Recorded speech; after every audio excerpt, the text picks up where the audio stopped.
안녕하십니까. 더위가 가고 선선한 가을바람이 불어서 감사합니다. 저희들에게도 이 성령의 바람이 불어서 우리의 마음을 서늘하게 해주시고 우리 마음에 말씀을 통한 그 유쾌한 역사, 사도행전에 보면 성령이 임하여 유쾌하게 되는 날이 온다고 했는데, 하나님께서 오늘 예배 가운데도 성령께서 강림하셔서 우리의 심령에 놀라운 은혜와 또 영적인 비밀을 아는 축복이 임할 수 있기를 간절히 기도합니다. 오늘 말씀의 제목은 다만 성령의 나타나심과 능력으로. 같이 한번 이 제목을 크게 한번 외쳐볼까요? 시작. 다만 성령의 나타나심과 능력으로. 기도하겠습니다. 하나님 아버지, 과거 죄가 죄인 줄도 알지 못하고 어둠 속에서 사탄의 종노릇 하며 살던 저희들을 불쌍히 여기시고 독생자 예수님을 보내주셔서 감사합니다. 예수님께서 십자가에 피 흘려 죽으심으로 우리의 모든 죄를 사하시고 우리를 속량하시고 하나님의 자녀 삼아주셔서 감사합니다. 우리를 나라와 제사장으로 삼아주시고 하늘에 높이사 왕노릇하는 놀라운 축복을 허락하신 것을 감사합니다. 하나님 아버지, 그러나 우리가 영적으로 눈이 어두울 때 정말 영적인 가치를 알지 못하고 세상의 헛된 것들을 추구하며 자기를 자랑하며 또다시 육신에 속한 자가 될 수밖에 없음을 고백합니다.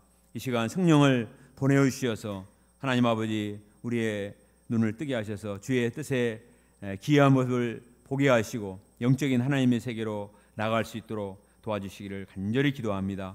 아버지 하나님, 저희들의 마음에 부드러운 마음을 주시고 겸손한 마음을 주시고 하나님의 말씀이 우리 마음에 깊이 새겨지고 주님의 임재를 체험하는 복된 시간이 될 수 있도록 축복해 주시옵소서. 예수님의 이름으로 기도합니다. 아멘. 지난 시간에 우리가 고린도전서 1장 말씀을 공부를 했습니다. 1장 말씀에서 사도 바울은 이 고린도 교회의 문제가 무엇인가, 그것은 사람이 너무 중심이 되어 있다는 것입니다. 사람을 강조하고 바울파니 아볼로파니 게바파니 하면서 사람을 강조하고 인간의 지식을 너무 자랑하기 때문에 고린도 교회가 하나 되지 못하고 분쟁하고 있는 것을 지적을 했습니다. 그리고 교회는 오직 예수 그리스도가 중심이 돼야 되고 십자가의 도, 예수 그리스도의 십자가의 도만이 구원에 이르는 지혜와 능력이 된다 하는 것을 가르쳐 주셨습니다. 1장 다시 한번 정리합시다. 뭐가 중심이 돼야 된다고요? 예수 그리스도, 그리고 십자가. 예수님과 예수님의 십자가의 도만이 우리를 구원하는 참된 진리요 능력이 된다 하는 것을 1장에서 강조를 했습니다. 그럼 오늘 2장에서는 뭐냐? 2장에서는 이 예수님과 십자가의 도를 어떻게 전할 것인가 하는 것입니다.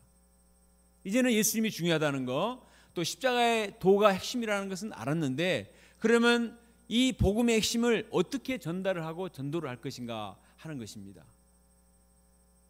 당시에 헬라 사람들은 워낙 지적인 수준이 높고 말을 잘하고 또 지혜가 출중했기 때문에 어떤 것을 강조를 할 때 철학적인 지식과 논리와 문학적인 수려한 표현을 통해서 설득을 해야 사람들이 받아들인다, 이렇게 생각을 했습니다. 그래서 복음도 그런 방법을 써야 사람들에게 전달하고 그들이 수용할 것이 아닌가, 이런 생각을 했어요. 그러나 사도 바울은 오늘 말씀에서 뭐라고 하냐면, 오직, 오늘 말씀 제목처럼 오직 성령의 나타나심과 능력으로 복음이 전파된다 하고 강조하고 있습니다. 어떻게 복음이 전파된다고요? 다만 성령의 나타나심과 능력으로. 다시 한번 해봅시다. 다만 성령의 나타나심과 능력으로. 대단한 사람, 똑똑한 지식, 대단한 철학이 아니어도 오직 성령이 나타나시고 성령의 능력이 임하실 때 복음이 전달되고 그 사람이 복음을 영접하고 회개하고 거듭나는 역사가 일어날 수 있다는 것입니다. 우리도 마찬가지예요. 내가 재주가 있냐 없냐, 이것으로 인해서 자고할 필요도 없고 열등감을 가질 필요도 없습니다. 오직 나를 통해 성령이 나타나시고 성령의 권능이 임하시면 누구든지 그 복음을 통해서 감동받고 회개하고 변화되는 역사가 일어날 수 있습니다. 오늘 말씀을 통해서 이 성령이 얼마나 중요한가, 성령을 의지하는 것이 너무나 중요하다는 것, 또 이 성령 의존하는 신앙생활의 축복을 잘 깨닫고 성령의 능력을 체험하는 믿음의 세계로 나갈 수 있기를 기도합니다. 자, 1절과 2절을 같이 한번 읽어봅시다. 1절 2절 시작. 형제들아, 내가 말과 지혜의 아름다운 것으로 아니하였나니 내가 너희 중에 예수 그리스도와 그가 십자가에 못 박으신 것 외에는 아무것도 알지 아니하기로 작정하였습니다. 사도 바울은 고린도 성도들에게 복음을 전할 때 말과 지혜로운 아름다운 말을 사용하지 않기로 작정을 했다고 했습니다. 어떤 사람이 말을 할 때 정말 아름답고 수려한 미사여구를 쓰고 아주 그냥 지적인 표현들을 쓰면 일단은 관심이 집중되고 부럽고 존경하는 마음이 있잖아요. 그래서 그 말을 기울이게 되니까 그런 기술을 사용하기 쉽단 말이에요. 그래서 당시에 이 고린도에는 이런 말 경연대회가 많았습니다. 지금은 뭐가 우리나라에 경연대회가 많죠? 미스터 트롯, 무슨 노래자랑 대회가 많은데 그때 당시에는 웅변수를 써서 자기를 따르는 학파를 많이 만들었습니다. 그것이 그 사람의 비즈니스고 그 사람의 영향력이고 유명도를 좌우했습니다. 그래서 교회 내에서도 말을 잘한 사람이 영향력을 행사하고 서로 말을 잘하고자 애를 썼다는 말이에요. 그래서 사도 바울은 일부러 나는 그거 안 쓰겠다는 것입니다. 왜 그렇습니까? 자기의 말과 지혜의 아름다운 것 하면 복음이 묻히기 때문입니다. 예수님이 드러나는 것이 아니라 사도 바울이 드러나기 때문에 차라리 나는 그것을 아무것도 알지 아니기로 작정했다. 전혀 그것을 쓰지 않기로 작정을 했습니다. 오직 예수 그리스도, 그리고 예수님께서 우리 죄에서 십자가에 피 흘려 죽으심으로 우리를 구원하셨다 하는 것만을 전하고자 작정을 했습니다. 요리할 때 양념을 너무 많이 쓰면 당장은 얼른 맛있는 것 같지만 사실은 본래 맛이 사라지기 때문에 좋지가 않아요. 그렇죠? 그리고 건강에도 좋지 않습니다. 그래서 정말 훌륭한 요리사는 달순으로 양념을 쓰지 않습니다. 오늘 요리하신 분들도 양념 많이 안 쓰셨죠? 양념을 쓰더라도 천연 양념만 쓰지 인공 조미료는 안 쓰신단 말이에요. 그러니까 오늘 밥을 먹으면서도 너무 맛이 이렇게 많지 않더라도 감사하세요. 천연 재료를 잘 내서 여러분들을 건강을 생각해서 주는 거니까. 복음을 전파할 때도 마찬가지입니다. 내가 너무 잘 전하기 위해서 너무 많은 책을 읽고 이것저것 너무 많이 인용하면 진짜 중요한 예수님, 정말 중요한 십자가는 어디 가고 없어요. 그리고 그 사람의 이야기만 남고 그 사람의 말재주만 남고 하기 때문에 사도 바울은 그렇게 안 했습니다. 그 사람을 잘 도와서 예수님께로 인도하는 예수님의 제자로 만들어야 되는데 자기 제자로 만든단 말이에요. 자기 파의 사람으로 만들기 때문에 사도 바울은 아예 말에 아름다운 것을 쓰지 않고자 말을 했습니다. 우리 죄를 위해서 십자가에 죽으사 피로써 우리를 사셔서 하나님께 드리신 예수님의 보혈만이 사람을 구원할 수 있습니다. 그러므로 예수님의 십자가의 복음을 자랑해야 됩니다. 십자가에 나타난 하나님의 사랑, 용서의 사랑, 대속의 사랑, 부활의 능력을 열심히 전해야 됩니다. 이 십자가의 도가 지난주에 우리가 배운 것처럼 사람들에게는 미련하게 보여요. 별로 인기도 없고 별로 이해도 되지 않지만, 그런데 놀랍게도 이 십자가가 사람을 구원하는 구원의 능력이 있기 때문에 열심히 십자가를 전해야 되는 것입니다. 사도 바울은 그리스도를 아는 지식이 가장 고상하기 때문에 그동안 자기가 자랑하던 지식은 전부 쓰레기, 배설물로 여겼다고 빌립보서 3장 8절에서 말했습니다. 그리스도를 아는 지식, 예수님의 십자가 말로 다른 무엇과도 비교할 수 없는 가장 최고의 지식이기 때문에 그리스도를 알고자 다른 것들은 다 쓰레기로 여기고 예수님께 집중하고자 방향을 잡은 것입니다. 3절을 같이 읽어볼까요? 시작. 내가 너희 가운데 거할 때 약하고 두려워하고 힘이 떨었노라.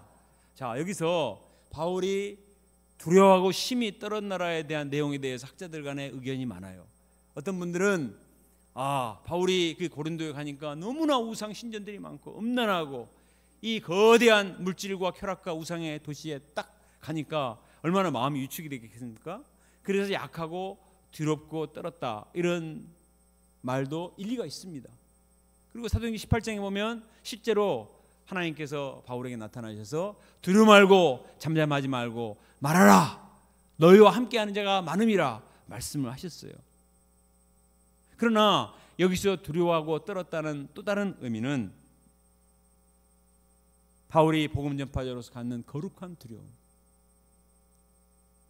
하나님의 말씀을, 십자가의 말씀을 전해야 되는데 이 말씀이 얼마나 엄청난 말씀, 대단한 말씀, 하나님의 아들 예수님의 생명을 내어주는 희생을 통해서 전파되는 구원의 말씀인데 이것을 내가 과연 잘 전할 수 있을까라는 걸 생각할 때 마음이 두렵고 떨렸다는 것입니다. 바울이 고린도에 오기 전에 아덴에서 한번 사역을 했습니다. 아덴은 소크라테스와 플라톤의, 아리스토텔레스의 그 철학의 중심지이기 때문에 얼마나 사람들이 수준이 높습니까? 무슨 학파 엄청난 사람들이 있으니까 사도 바울도 자기도 나름 문자를 써가면서 나도 지식이 있는데 하면서 막 나름대로 사도행전에 보면 이 말씀 저 말씀 이런저런 철학까지 인용하면서 메시지를 전했어요. 그런데 결과는 처참했어요. 복음을 영접한 사람도 거의 없고 남은 사람도 거의 없이 빈 그물이었습니다. 그래서 아덴 교회도 없고 아덴 전후서도 없어요. 그리고 와서 고린도에서 새롭게 시작하고자 할 때 두려운 거예요. 아덴에서의 실패의 경험 때문에 내가 고린도에서 과연 잘할 수 있을까? 아덴과 고린도가 크게 다르지 않거든요. 수준도 비슷하고 이 사람들 내가 과연 어떻게 설복을 시킬 수 있단 말인가? 라는 것을 생각할 때 심히 두렵고 떨렸습니다. 저도 이런 경험이 많이 있습니다. 메시지를 한번 잘 전해보겠다고 열심히 준비해가지고 확 해서 나름 멋있게 전하고 큰 소리도 쳤는데 반응이 없어요. 나도 별로 은혜가 없고 듣는 사람도 빨리 끝났으면 이런 생각만 하고 있고 하면 너무 힘듭니다. 하나님이 아시고 청중이 알고 자기가 알아요. 한 번은 제가 메시지를 아주 죽쓰고 나서 식당에서 한번 이렇게 힘들어서 너무 힘들었다고 이렇게 얘기를 하니까 그때 유재호 목사님이 저에게 와서 너무 설명을 많이 하시려고 하시더라고요. 하는 거예요. 그렇지 않아도 힘들어 죽겠는데 아니 무슨 입시 지도 선생님이 학생한테 말하듯이 이렇게 말하는 거예요. 그래서 제가 속으로 네가 한번 해봐라.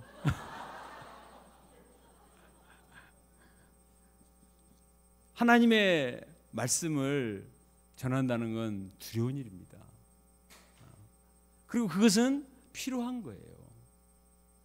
감히 인간이 하나님의 말씀을 전한다는 게 이거 생각하면 정말 두려운 일이에요. 그래서 설교를 두려운 영광이라 이렇게 표현을 하거든요. 하나님의 영광이 나타나는 그런 애전인데 두렵다는 것입니다. 이건 필요한 거예요. 내가 이렇게 엉망으로 했는데 하나님의 영광이 안 나타났는데 또 하나님이 나를 안 좋아하시면 어떻게 되는가? 아니 귀한 양들이 말씀을 듣고자 왔는데 하나님의 말씀이 전달이 되지 않고 복음이 전달되지 않고 은혜를 받지 못하면 얼마나 미안한 일이에요. 심히 두려울 수밖에 없습니다. 저는 매주 그걸 느껴요.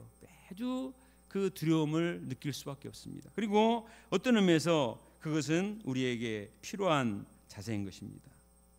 바울은 이것을 알았기 때문에 이렇게 고백을 합니다. 우리 4절과 5절을 같이 한번 읽어볼까요? 시작. 설득력 있는 지혜의 말로 하지 아니하고 다만 성령의 나타나심과 능력으로 하여 너희 믿음이 사람의 지혜에 있지 아니하고 다만 하나님의 능력에 있게 하려 하노라. 바울은 전도를 할 때 자기의 설득력 있는 말재주로 하지 않고자 마음을 먹었습니다. 왜냐하면 인간의 지혜와 말로는 한 사람도 변화시킬 수 없기 때문에 다만 성령이 나타나셔서 성령의 능력으로 역사하셔야 그 사람이 죄인 된 것을 깨닫고 회개하고 복음을 영접하고 거듭나서 새 사람이 되는 것이지, 인간이 아무리 말을 잘하고 지식이 있다 한들 한 사람도 변화시킬 수가 없기 때문에 그걸 체험했기 때문에 나는 말과 지혜로 하지 아니하고 다만 오직 성령의 나타나심과 능력으로 하겠다. 그래야 5절 말씀처럼 너희의 믿음도 사람의 지혜를 바탕으로 하는 것이 아니라 하나님의 능력에 있게 하려 함이라.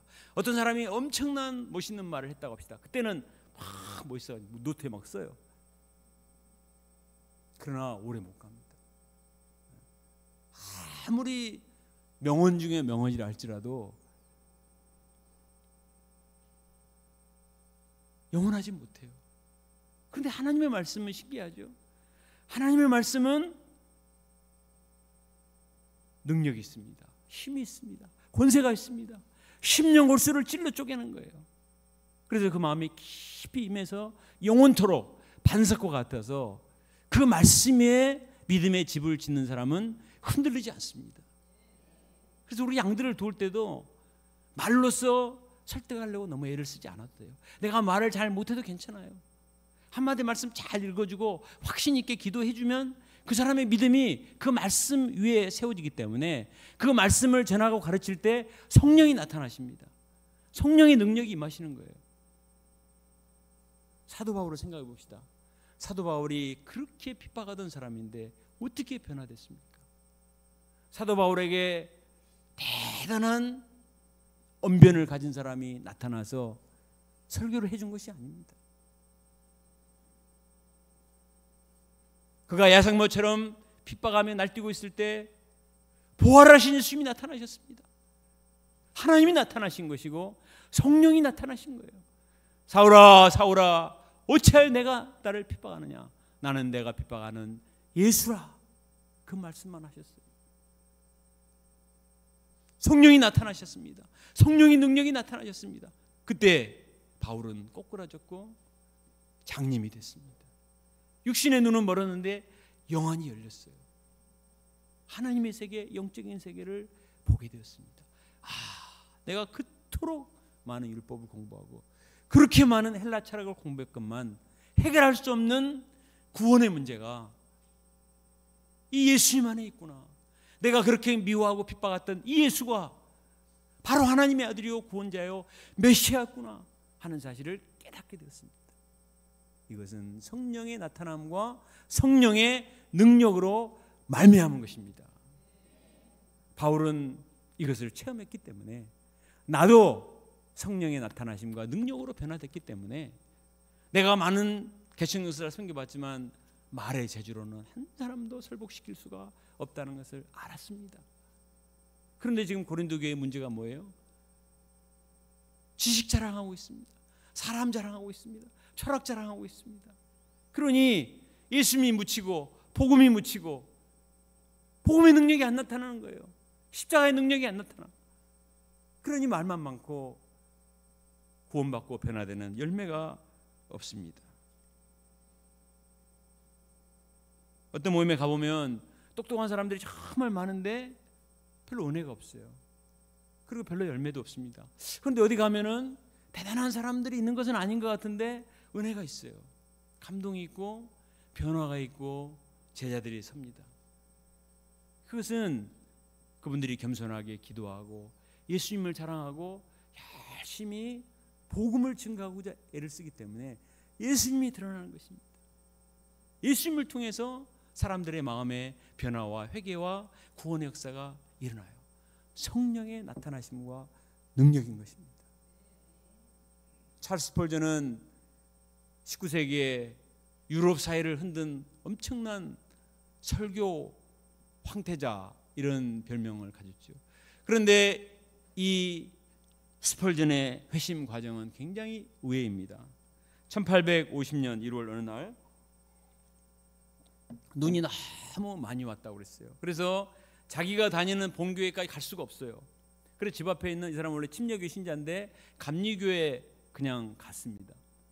근데 눈이 너무 많이 오니까 목사님도 못 오시는 거예요. 예배 시간이 됐는데 설교할 분이 없으니까 어떻게 해요? 어쩔 수 없이 한 분이 단상에 올라가더니 성경을 펴고 이사야 45장 22절을 읽었습니다. 땅의 모든 끝이여 내게로 돌이켜 구원을 받으라. 나는 하나님이라 다른 이가 없느니라. 이 말씀을 읽고 이분이 짧은 메시지를 전했습니다. 예수를 바라보시오. 바라보기만 하면 됩니다. 누구든지 예수님을 바라보면 구원을 얻습니다. 뭐가 어렵습니까? 예수님을 바라보세요. 예수님을 믿으세요. 예수님만이 구원의 주가 되십니다. 이렇게 설교했던 분은 평신도였고 그분의 이름은 지금도 알려지지 않고 있어요. 그분의 직업이 농부나 구두 수순경이었을 것이다 라는 것만 추측을 하지 이분에 대한 기록은 없습니다. 그런데 놀랍게도 이 짧은 한마디 말씀, 한마디 메시지가 스펄전의 마음에 강하게 역사했습니다. 그동안 구원의 확신이 없고 죄의식에 시달리고 도대체 내가 어떻게 해야 참 평안을 얻을 수 있는가 몰랐는데 예수님을 바라보라. 예수님을 믿으십시오. 그 한마디가 임했습니다. 말씀을 통해서 성령이 나타나신 거예요. 성령의 능력이 임했을 때 마침내 스펄전은 모든 고민과 이런 것들을 다 내려놓고 단순하게 예수님을 바라보고 예수님을 믿었습니다. 구원의 확신을 주셨어요. 생명력을 덧입게 되었습니다. 그때부터 스펄전은 열심히 성경을 읽고 열심히 기도를 했습니다. 그래서 이 사람이 대단한 학교를 졸업한 것도 아니지만 당시에 영국과 유럽을 흔든 위대한 이 사진에 본 것처럼 당시에는 사진기도 없으니까 그림으로만 그렸는데 얼마나 많은 사람들을 회심시키고 지금도 스펄전의 설교집을 읽으면 정말 가슴에 정말 불이 이렇게 타는 것 같은 그 열정과 심정이 느껴져요. 인간의 지혜와 지식과 능력이 아니고 성령의 나타나심과 능력으로 말미암은 역사인 것입니다. 스펄전이 후에 이런 말을 남겼습니다. 복음의 능력은 설교자의 유창함이나 학식에 있지 않습니다. 성령께서 하나님의 말씀과 함께 하셔서 그 말씀의 능력을 보여주지 않으면 우리의 혀가 썩을 때까지, 폐가 기진하여 쓰러질 때까지 말씀을 전해도 단 한 영혼도 회심시키지 못합니다. 여러분, 혀가 썩을 때까지 말씀을 전해본 분 계세요? 폐가 터질 정도로 그냥 막 한 사람 붙들고 막 해보신 적 있나요? 아무리 노력을 하고 아무리 별의별 노력을 다 해도 성령이 도와주지 않으면요 안 돼요. 한 사람도. 그런데 성령께서 역사하시면 단 한마디 말씀, 한마디 단어가 그 마음에 임해서 그 사람을 변화시킬 수가 있습니다. 요즘 우리 천도보라 목자님이 열심히 양들을 데려와서 1:1을 하고 추천을 하니까 참 은혜가 있습니다. 그런데 이분이 이렇게 할 수 있는 것은 교수니까 저렇게 하시죠. 아이 콜롬비아 포닥 출신이니까 하는 거 아니에요? 그러나 이분이 학창시절에 얼마나 자의식이 많은지 항상 노트를 얼굴을 이렇게 가리고 소감 발표할 정도로 자의식이 많고 목소리도 모기소리처럼 적었다고 했습니다. 그러나 이분이 복음의 능력을 덧입고 예수님을 영접했습니다. 1:1 목자님이 누구시죠?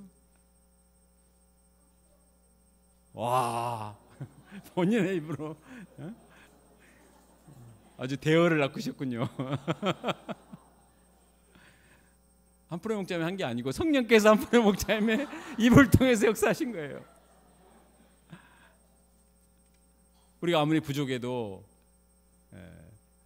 하나님 의지하고 기도하면, 지난주에 과교원에서 말씀 축제를 했는데 강사가 이주영 목자, 소감 발표는 이호철 목동이었습니다. 말씀을 전해보면 별로 경력이 없어요. 그리고 이주영 목자는 지금 실험실 때문에 너무 바쁜데 시간을 막 쪼개서 말씀을 전해본 적도 없고 또 시간도 없으니까 틈틈이 기도하면서 막 허겁지겁 준비를 했다고 했습니다. 그런데 내가 메시지를 읽어보니까 처음으로 자기의 아픈 가정사도 다 얘기하면서 이렇게 자기에게만 은혜를 간증을 하면서 메시지를, 청년아 일어나라, 이 말씀을 자기가 체험한 말씀, 자기가 받은 말씀을 아주 단순하게 전했습니다. 이호철 목동도 그날 우리가 갔는데 점심을 안 먹어요. 친구를 데려왔는데 은혜를 받아야 되니까 이 두렵고 떨리는 마음에 밥을 먹을 수가 없는 거예요. 금식의 영성. 이렇게 부족하지만 성령을 의지하고 기도하니까 정말 은혜가 있었다고 우리 목자님들이 얘기를 했습니다. 그렇죠? 네. 교수님들이 대단한 분들이 한 것이 아니고 부족하지만 기도하고 하나님의 말씀을 드러내니까 성령이 나타나시고 성령의 능력이 나타나신 것입니다. 남아공의 우리 전베드로 선교사님도 자신이 돕는 아치 형제 굉장히 오랫동안 잘 뚫리지 않았는데 이번 말씀 붙들고 간절히 기도를 했대요. 그런데 이분이 요한복음 21장 말씀을 깊이 받고 아주 감동적으로 말씀을 전해서 자신도 큰 은혜를 받았다고 이렇게 사진을 찍어서 보냈습니다. 바쁜 대사관 업무도 해야 되고 아시다시피 건강도 좋지 못하고 그렇지만 이 부지부장으로서 사명감을 가지고 열심히 기도하고 이 양을 잘 도왔을 때 성령께서 나타나신 것입니다. 우리가 성령의 나타나심과 능력을 믿고 간절히 기도하고 확신 있게 예수님과 그리스도의 십자가를 전해서 성령의 능력이 나타나심을 체험할 수 있기를 간절히 기도합니다. 7절을 같이 읽겠습니다. 7절 시작. 오직 은밀한 가운데 있는 하나님의 지혜를 말하는 것으로서 곧 감추어졌던 것인데 하나님이 우리의 영광을 위하여 만세전에 미리 정하신 것이라. 하나님의 말씀은 만세전부터 하나님이 감춰놓으신 비밀. 그래서 증거라는 말을 시크릿으로 번역하는 버전도 있어요. 하나님의 역사는 정말 비밀스러운 것이기 때문에 우리가 다 알 수가 없습니다. 어떻게 이것을 알 수가 있어요? 8절을 볼까요? 자, 같이 한번 읽어보겠습니다. 시작.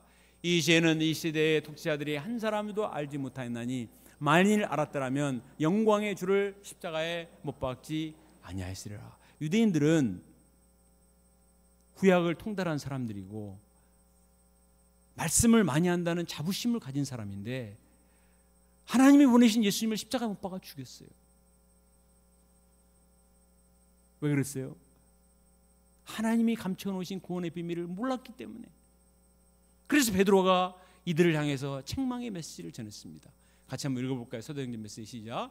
이스라엘 사람들아 이 말을 들으라. 너희도 아는 바와 같이 하나님께서 나사렛 예수로 큰 권능과 기사와 표적을 너희 가운데서 베푸사 너희 앞에서 그를 증언하셨느니라. 그가 하나님께서 정하신 뜻과 미리 아신 대로 내어준 바 되었거늘 너희가 법 없는 자들의 손을 빌러 못 박아 죽었으나 하나님께서 그를 사망의 고통에서 풀어 살리셨으니 이는 그가 사망에 매여 있을 수 없었습니다. 베드로가 계집종 앞에서 요즘 계집종이란 말씀 안 되지. 여종 앞에서 예수님을 3번이나 부인했던 사람이에요. 무서워서 도망가 버렸던 사람입니다.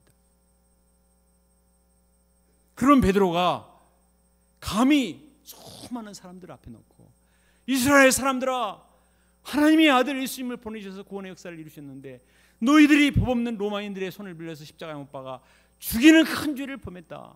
그러나 하나님이 그를 살리셔서 부활하게 하셨느니라 담대히 전했어요. 베드로에게 성령이 나타나신 것입니다. 그런데 놀라운 것은 그 말씀을 듣는 사람들이에요. 예수님 앞에서도 십자가에 못 박아 죽이라고 소리쳤던 그 사람들이 베드로의 성령 충만한 메시지를 듣고 반응이 어땠습니까? 가슴을 치며 이르되 어찌할꼬 우리가 하나님의 아들을 십자가에 못 박아 죽였구나. 성령의 역사죠.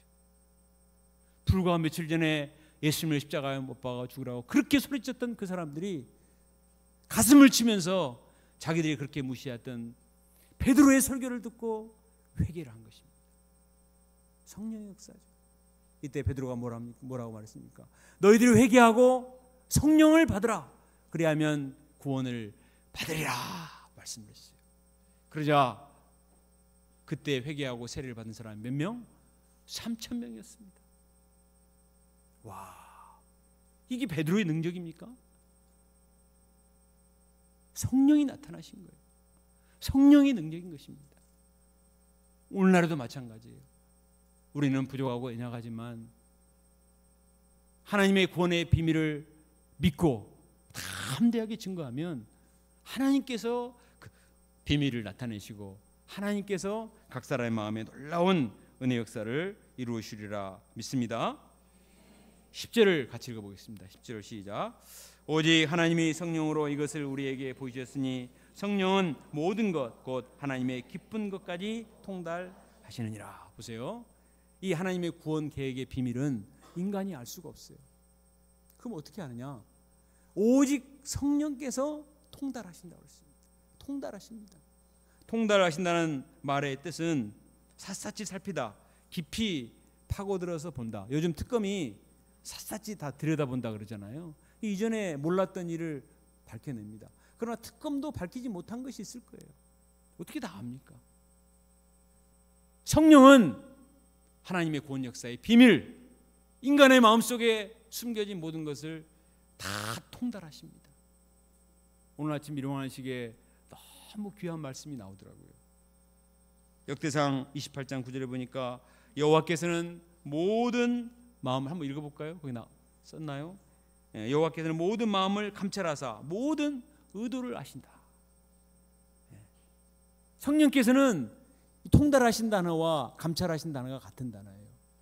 샅샅이 살피셔서 모든 의도를 아신다. 영어로 보니까 search and understand every motive behind the thoughts. Search and understand every motives behind the thoughts. 그러니까 우리 생각 속에 숨겨져 있는 모티브, 깊은 의도까지 샅샅이 살피시는 것이 성령인 것입니다. 제가 목자 생활하면서 정말 힘들 때가 언제냐면은 어떤 사람들이 찾아와요. 그래서 얘기를 합니다. 목자님, 제가 요즘 너무 힘듭니다. 말씀이 안 들리고요, 은혜를 못 받습니다. 그럼 일단은 목자의 기를 죽이는 거예요. 아니, 말씀을 못 받는다 그러니까 내가 잘못 전하는 거잖아요. 말씀이 안 들리고 은혜를 못 받는다 그러니까 내가 잘못이 있는가? 그러니까 할 말이 없어요. 그러니까 일단은 이제 기를 죽이고 들어오는 거죠. 근데 한참 듣고 나서 나중에 생각해보면 내 잘못만이 아니에요. 간절히 그 사람을 위해서 기도하다 보면은 하나님께서 그 마음속에 숨겨진 의도를 알게 하세요. 성령의 역사입니다. 성경을 공부할 때 아무리 참고서적을 봐도 그 의미를 잘 알 수 없을 때가 있어요. 머리로는 이해가 되는데 은혜가 없어요. 그러나 그 말씀을 암송하면서 간절히 기도하면 성령께서 깨닫게 하십니다. 그때 그 감격은 이루 말할 수가 없죠. 생수가 터지는 참 성령의 은혜로 말미암아 우리 마음에 그냥 안반수가 터지는 감격을 체험하게 됩니다. 사람을 도우면서, 자녀들을 도우면서 도대체 뭐가 문제입니까? 우리 역사가 뭐가 문제일까요? 어떻게 해야 됩니까? 알 수가 없어요. 그러나 하나님께 간절히 기도하면 성령께서 샅샅이 살피고 깨닫게 하십니다. 문제도 알게 하시고 장점도 알게 하시고 해결점도 찾게 하시고, 그것은 인간의 능력이 아니에요. 성령 역사인 것입니다. 성령께서 통달하시는 거예요. 사도행전 10장 38절에 보면 이런 말씀이 있습니다. 하나님이 나사렛 예수에게 성령과 능력을 기름 붓듯 하셨음에. 예수님은요, 복음서를 공부하면 정말 각 사람의 마음을 통달하신다는 게 느껴져요. 걸어서 가인이 왔는데 사람들은 그 사람을 묶고 두려고만 막 애를 썼습니다. 소용이 없어요. 예수님은 보시자마자 말씀하셨어요. 더러운 귀신아, 그 사람에게서 나오라. 예수님은 그 사람 마음속에 귀신을 꿰뚫어 보신 거예요. 쫓아내신 것입니다. 사마리아인이 왔어요. 사람들은 과거가 있는 여자다, 상종도 하지 않아요. 그러나 예수님은 1대1을 시작하셨습니다. 이 사람이 영생수에 대한 소원이 있구나, 예배에 대해서 관심을 갖고 있는 사마리아 땅에 소 있는 양이요, 엄청난 전도 부인이 될 수 있다는 걸 아시고 도우셨어요. 그에게 하늘의 선물 영생수를 허락해 주셨을 때 이 여인이 생수 대신 예수님 만나고 수많은 사람에게 복음을 증거합니다. 니고데모가 나타났습니다. 당대의 최고의 지성인. 그런데 마음이 어두워요. 아무도 그의 문제를 알 수가 없어요. 예수님은 너의 문제는 거듭나는 것이 못한 것이 문제입니다. 그리고 이것은 바람과 같은 성령의 역사로 말미암은 것이고, 인자도 들려하려니 모세가 광야에서 뱀을 뜬 것처럼 나도 나중에 십자가에 들려야 구원의 역사가 시작될 것이고, 그때야 네가 구원의 비밀을 알 것이다 말씀하셨어요. 참 놀랍죠. 우리는 예수님은 하나님의 아들이시니까 통달하시겠죠. 물론 그렇죠. 그러나 예수님은 기도하셨습니다. 하나님께 순종하셨습니다. 누가복음에 보면 겟세마네 동산에서 땀방울이 핏방울이 되도록 기도할 때 천사가 와서 돕더라고 있습니다. 간절히 기도하며 하나님 뜻에 순종하고자 했을 때 천사를 보내셔서 성령께서 순종할 수 있는 힘을 주시고 구원 역사를 섬길 수 있는 능력과 모든 비밀을 통달할 능력을 주셨어요. 그런데 그 예수님이 제자들에게 약속하셨습니다. 자, 요한복음 14장 16절 17절 읽습니다. 시작. 내가 아버지께 구하겠으니 그가 또 다른 보혜사를 너에게 주사 영원토록 너희와 함께 있게 하리니 그는 진리의 영이라. 세상은 능히 그를 받지 못하나니 이는 그를 보지도 못하고 알지도 못함이라. 그러나 너희는 그를 아나니 그는 너희와 함께 계시시며 또 너희 속에 계시겠음이니라. 예수님은 약속을 하셨어요. 내가 가면 보혜사 성령이 오셔서 진리의 영께서 모든 것을 책망하시고 진리의 세계로 인도하시고 너희 안에 항상 계셔서 너를 바른 길로 인도하시고 사람들의 문제도 알고 또 문제도 해결할 수 있는 능력을 주실 것이다. 이게 바로 성령의 내주하심의 큰 축복입니다. 결론입니다. 고린도 교회의 문제는 성령에 대해서 무지한 거예요. 인간의 말과 지혜를 자랑한 나머지 정말 중요한 복음에 무지합니다. 인간의 능력과 교만에 묻혀서 성령이 나타나시지 않는 거예요. 우리 하나님께서 우리에게 약속하신 가장 큰 축복, 성령을 우리에게 주셨는데 그 성령의 능력이 나타나기 위해서는 겸손해야 됩니다. 기도해야 됩니다. 자기를 내려놓고 오직 성령만을 앞서 삶을 살 수 있기를 기도합니다. 자, 앞에 제가 했던 화면을 좀 5가지 띄워주실래요? 성령의 충만함을 받으라, 그 말씀. 자, 사도 바울이 자, 에베소서에서도 말했습니다. 따라서 읽읍시다. 성령을 근심케 하지 말라. 성령을 소멸케 하지 말라. 오직 성령으로 충만함을 받으라. 성령을 따라 행하라. 성령의 검 곧 하나님의 말씀을 가지라.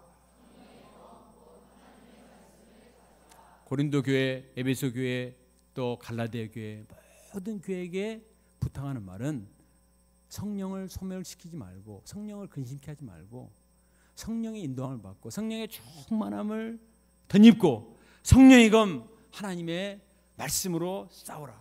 성령이 답이라는 거예요. 어떤 인간의 지식과 능력이 아니고 성령이 나를 사용하실 수 있는 그릇으로 준비되는 것. 성령을 의지하고 성령의 능력을 충만하게 던지면서 영적인 싸움을 싸우라는 것입니다. 지금도 이 동일한 성령께서 우리 안에 계십니다. 우리 안에 능력을 나타내기 원하세요. 이 능력을 체험하기 위해서는 기도해야 됩니다. 말씀을 붙들어야 돼요. 그리고 간절히 기도하고 하나님 말씀을 증거할 때 성령께서 나타나시고 능력을 베푸셔서 우리 가운데 놀라운 은혜를 베푸시리라 믿습니다. 기도하겠습니다.